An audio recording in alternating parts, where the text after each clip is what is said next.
Welcome back to the Humble Throne, where leadership isn't measured in compliance, but in connection. I'm Todd Robatin, and this is episode 8. Our topic today: respect is greater than fear. Because fear might get obedience for a moment, but only respect earns loyalty for the long haul. Let's sit with that for a moment. Fear, it's fast, but respect, it's lasting. Fear gets results, sure, but they're quick ones. It's the shortcut. The do it because I said so approach. And sometimes in crisis or emergency, it might work. But here's the cost: fear creates compliance, not commitment. It silences creativity, it erodes trust.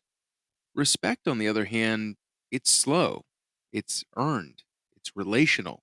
It's the kind of leadership that doesn't just move people, it grows them. You can make someone follow you out of pressure, sure, but you can't make them care about the situation, about the project, or about you. And that's where the quiet power of humble leadership becomes transformative.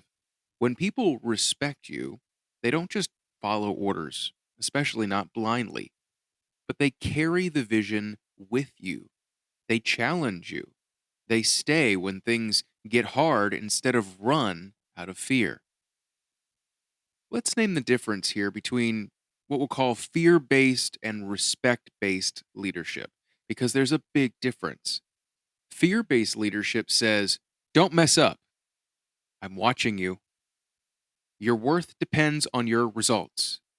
Mistakes will not be tolerated. You see, it's rigid, it's reactive, and quite frankly, it's exhausting. Let's look at the contrary. Respect based leadership says, I trust you. Okay, let's grow through this. You matter, even when things are hard.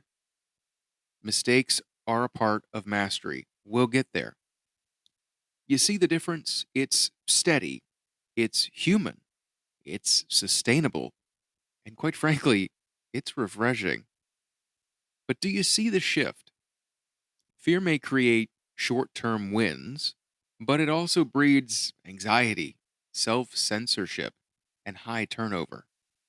Respect, on the other hand, builds confidence, ownership, and long term impact. You know, a client once told me that their CEO was brilliant, strategic, but terrifying. Every meeting felt like a performance review. People worked fast, but they rarely spoke up. They avoided risk. They even avoided truth. And as a result, innovation suffered horribly. Morale dropped dramatically, and people stopped telling the truth or they left the team for good. Now, contrast that with another leader, less flashy, more human. This leader asks questions, they listen deeply, they admit when they're wrong. And their team, well, they have hard conversations, honest debates, celebrate each other's wins and successes. And their result, well, they're better. They're more sustainable. They're more rooted in trust and relationships. And because people don't fear leaders, they respect. They lean in. They take ownership. They grow.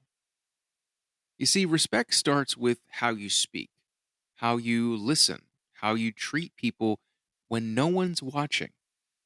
Fear, it's loud, but respect is consistent.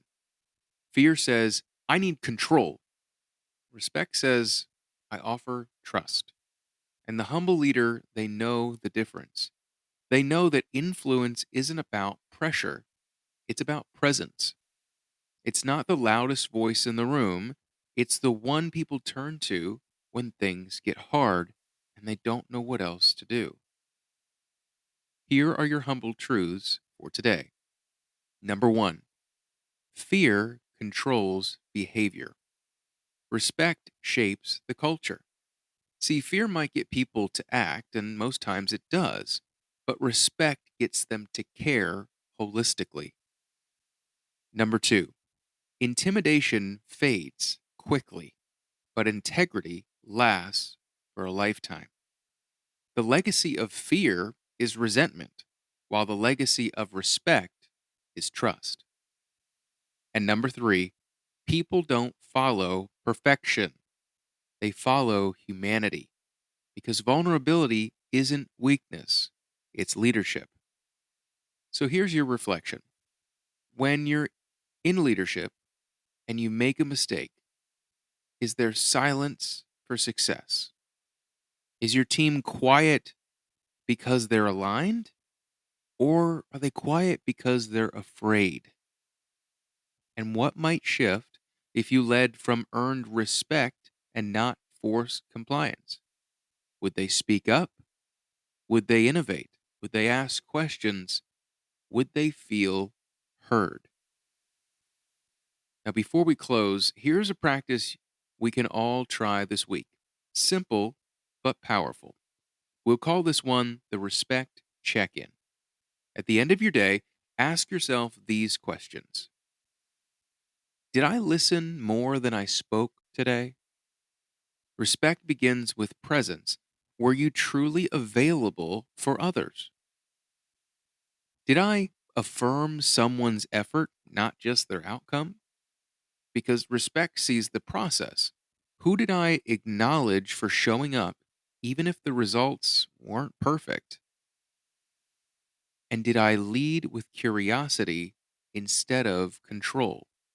Because respect invites dialogue. Where did you ask instead of instruct? And here's the powerful part, take these questions and answer them honestly. Write down your answers, review them. No judgment, no condemnation, no shame, just awareness of where you are in the moment right now with your team today. It's an opportunity to learn how to do better tomorrow so that your team and yourself continues to grow.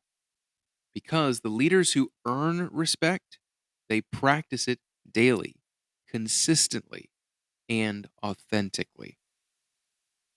Next time, we'll explore how leaders can foster responsibility through respect and not fear. But until then, lead gently, be consistent, and remember, respect always outlasts fear. Thanks for sitting with me today on the humble throne.